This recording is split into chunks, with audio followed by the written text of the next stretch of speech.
News tonight, a 4-year-old in the hospital after a near drowning in her backyard pool. This is on the city's northeast side on Prince Valiant Drive. That's near Raybon Drive and Mid-Crown. An officer said a mother was inside her home cooking when she noticed her daughter had fallen into a pool that was about 3/4 of the way full. Police began to perform CPR and noticed the child did have a pulse.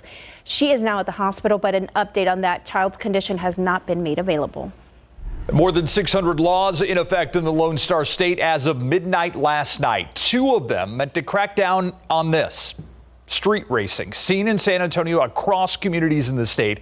The donuts, the packed parking lots, and the mischief has led to injuries, including one incident where a man's hands were blown off by fireworks. Yeah, the issue of street racing is a topic that we most recently covered in July. Now, police say it's what led to a crash that sent 6 people to the hospital on I-35 near AT&T Center Parkway. The night team's John Paul Barajas takes a look at the new laws that are meant to keep people from driving dangerously. 2 new laws are looking to pump the brakes on street racing, parking lot takeovers, and reckless driving. Because this is just like a speedway. A man we spoke to who lives off of Wurzbach and Lock Hill Selma says it's an issue that's been going on for years in his area. If they're going Lock Hill Selma and they're going that way, there's no light for a long way, way more than 1/4 of a mile. And boy, they just really hit it going that way. And you hear them really revving the engines and really speeding. James Nelson explains cars speeding by his home is a constant, and you can hear cars flying by in the middle of the afternoon. He says the danger doubles when drivers decide to race, an issue he often hears happening at night. They're like somebody's flagging them, you know, like you can hear them flagging and they're just roaring off. So this just goes on all the time. Senate Bill 1495 and House Bill 2315 go into effect today. The laws allow law enforcement to confiscate vehicles used in races if they're a repeat offender, intoxicated, or causes injury or death to someone. The punishment for street racing is also increased from a Class B to a Class A misdemeanor, and in some cases, a state jail felony. And these new rules don't just aim at those racing, those driving recklessly like doing donuts, and those who go to watch the races and cars at takeover events will also be fined. You can actually hear the accidents as they happen. You know, a lot of people think of when they hear a wreck that's like this real sharp thing, but it's really a dull thud, and we hear that so often. And if you're charged with a state felony, you could face up to a $4,000 fine and up to 1 year in prison. John Paul Barajas, KSAT 12 News. Thank you, John Paul. And while Texas is seeing restrictions in some areas, there's a loosening of restrictions in others. That includes gun laws. Most Texans 21 years and older are now allowed to carry a handgun without a permit. Registrations for classes dwindled at Lone Star Handgun, a local gun range. While the license is not required, Texans can still choose to go through the training for education and safety.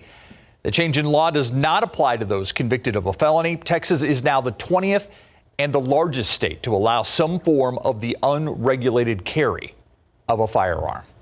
And one of the strictest abortion bills now in effect in Texas, but its future could be in limbo. An emergency appeal to place that law on hold is still in the Supreme Court. Those on both sides of the issue left waiting to see what the High Court will decide. Tonight, a crowd rallied at a park just north of downtown San Antonio to make their voices heard. Abortion is healthcare. Abortion is essential. Bands up our bodies. About 70 people rallied at San Pedro Springs Park in protest of SB 8. Bands up our bodies. The new Texas law stops abortion after 6 weeks of gestation, a time when most women may not even know they're pregnant. The law also allows private citizens to file a civil lawsuit against someone who helps a pregnant woman seeking an abortion. That could mean anyone from a taxi driver to a medical provider. The law doesn't include exceptions for rape or incest, only medical emergencies. Abortion providers fear other states could follow. We have seen that what happens in Texas doesn't stay in Texas. It tends to then rally some folks in other states to impose similar restrictions, it's important that we not give up the fight and continue, in our legal fight in court. While it's a step in the right direction for anti-abortion groups like Texas Right to Life, they are not ready to celebrate. SB 8 is being challenged in the U.S. Supreme Court.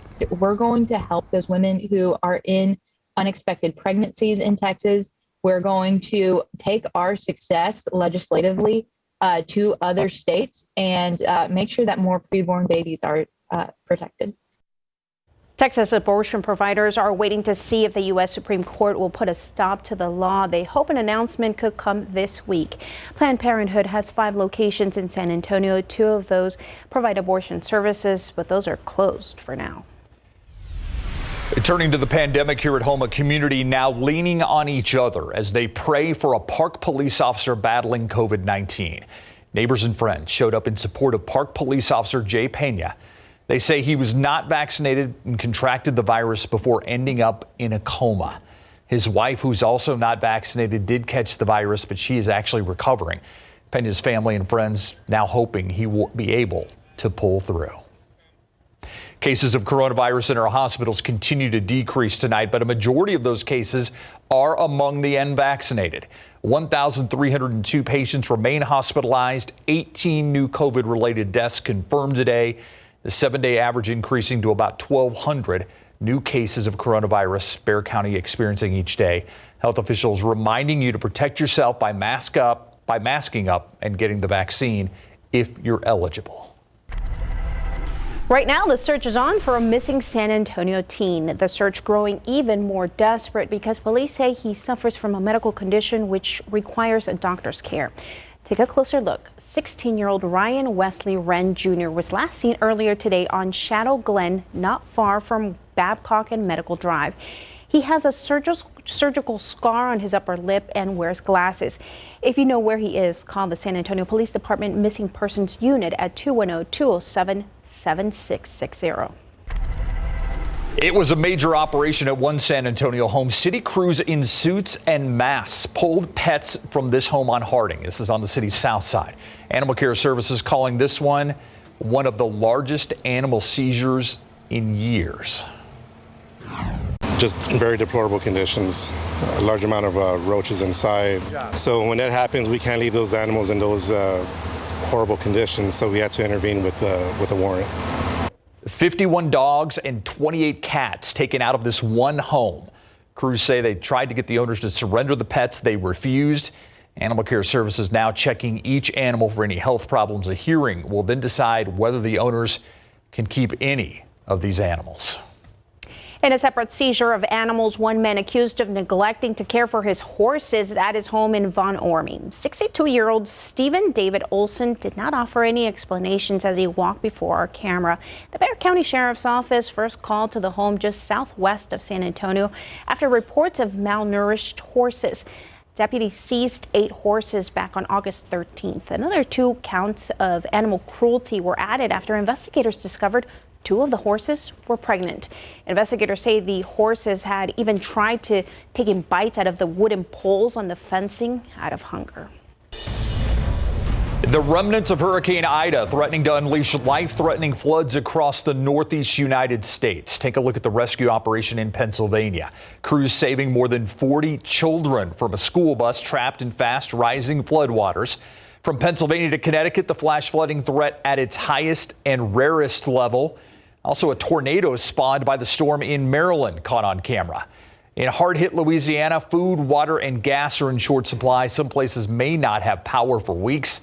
President Joe Biden is set to visit Louisiana on Friday to witness the devastation firsthand.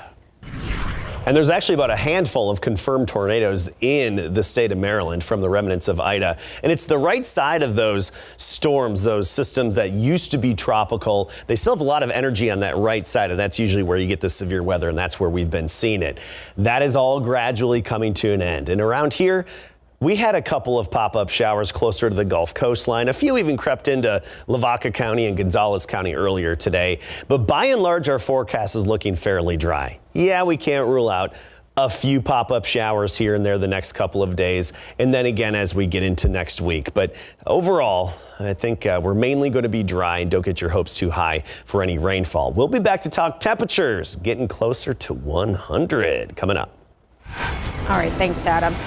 Still ahead on the Night Beat, what does a snake have to do with the fight against COVID-19? A look at what researchers in Brazil are doing. Plus, a look at school closing campuses due to the virus, including here in our area, when data is expected to come in about getting students under 12 the vaccine.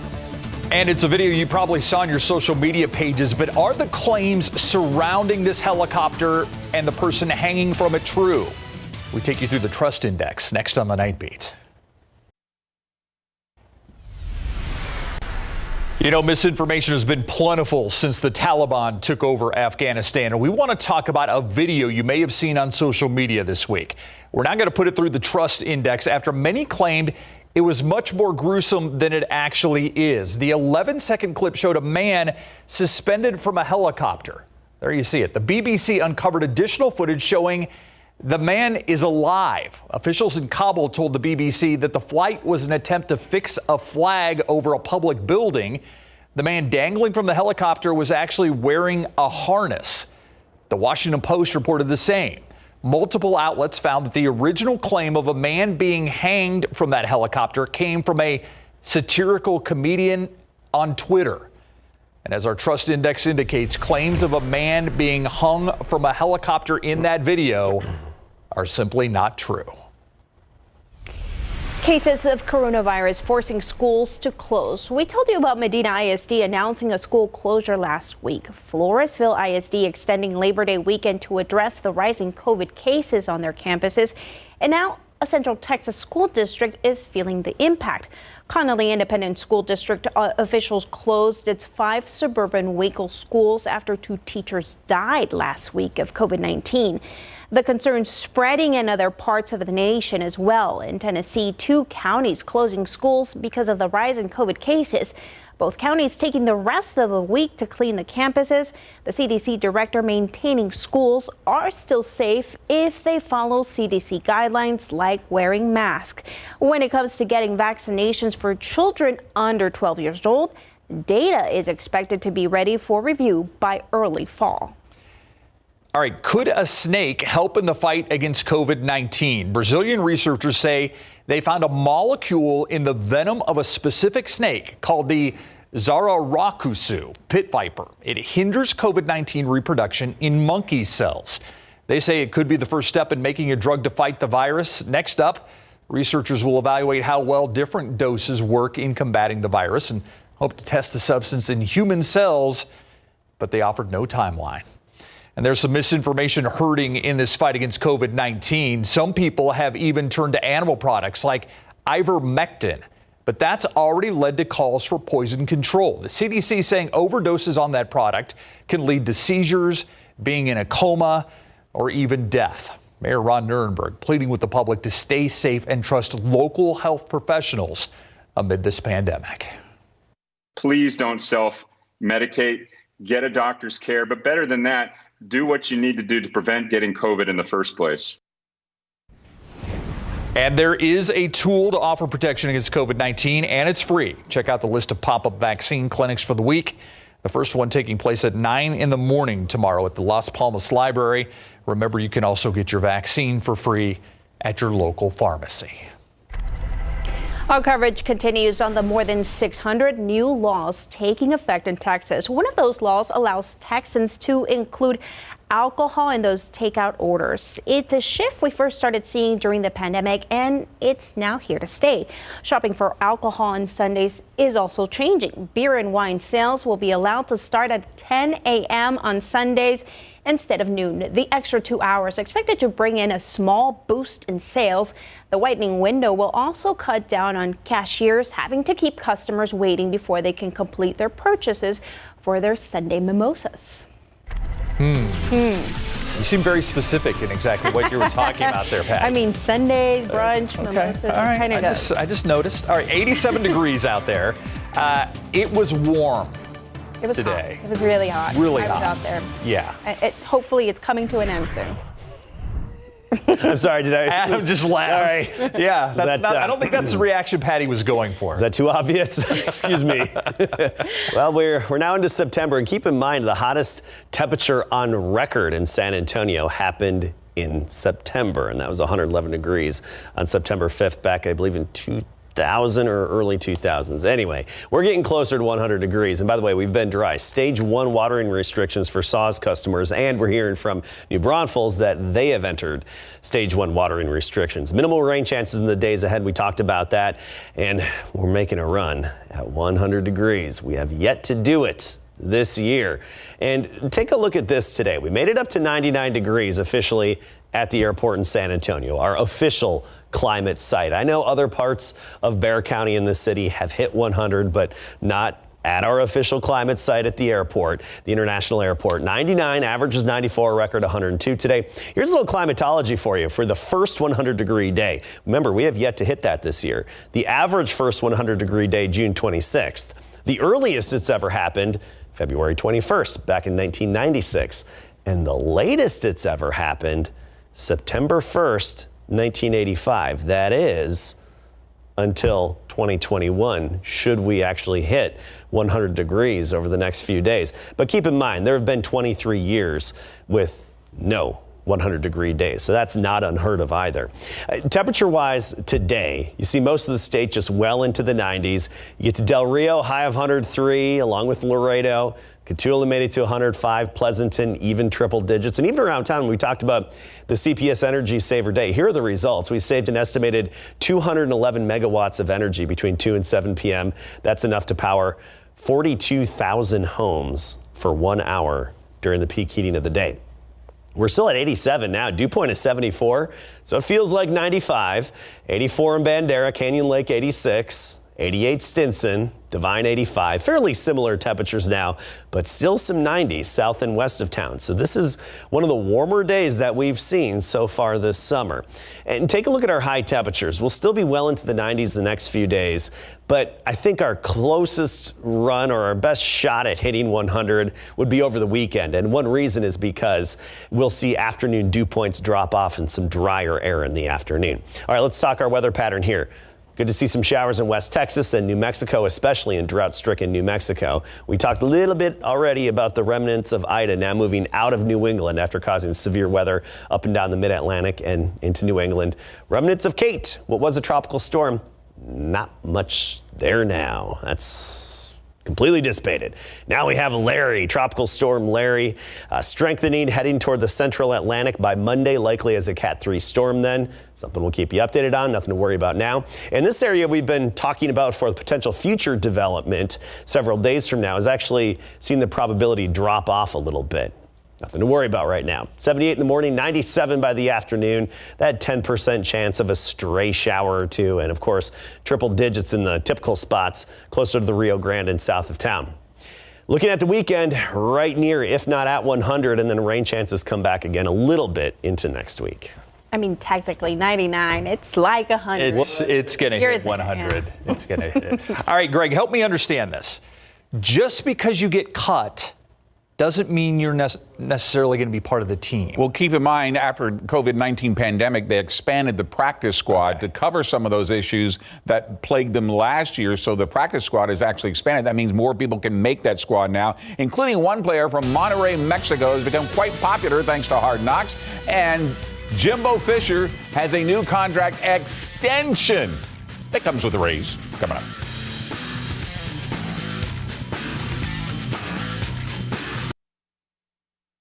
Pro football coverage, powered by Davis Law Firm. The Dallas Cowboys have picked up quarterback Will Greer off waivers after cutting both Garrett Gilbert and Ben DiNucci yesterday. Now DiNucci is back on the practice squad. That's after the Carolina Panthers decided to release their former third-round draft pick in 2019 yesterday. That now gives the Cowboys 3 quarterbacks, and Dak Prescott, the obvious starter, and Cooper Rush, the 53-man roster. That said, during his weekly radio show in Dallas, Cowboys owner Jerry Jones was asked to give us an update on Prescott as he recovers from an injury to his throwing shoulder, with the season just over a week away.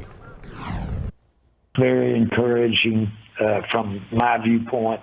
He's moving good. He's really got that zip on the ball.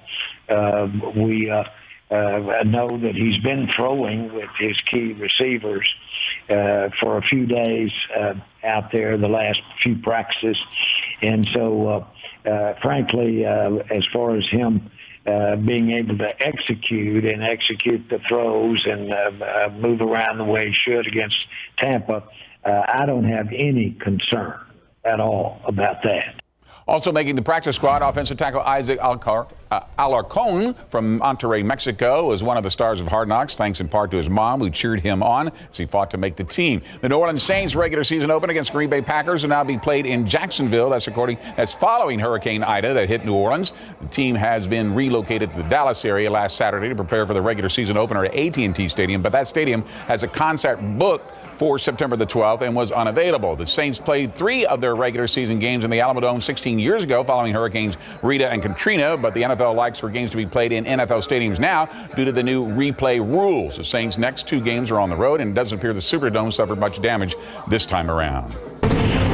Fighting Texas Aggies have had 4 more years on Jimbo Fisher's already whopping 10-year, $75 million contract. Now he will be the coach of the Aggies football through 2031, and with it goes a raise. Starting in January 2022, his salary will increase from $7.5 million to $9 million in 2023, $9,150,000, and $100,000 more each year after that. That's after leading the Aggies to their best finish in school history last year, 4th overall in the nation, since winning their only national title in 1939. When safety Leon O'Neal steps onto Kyle Field this Saturday for the Fighting Texas Aggies season opener against Kent State, he will start his senior season. He has played in 36 games for the Maroon and White, but this week met with the media for the very first time, telling us he's been too busy leading. What do his teammates think of O'Neal's personality on and off the field?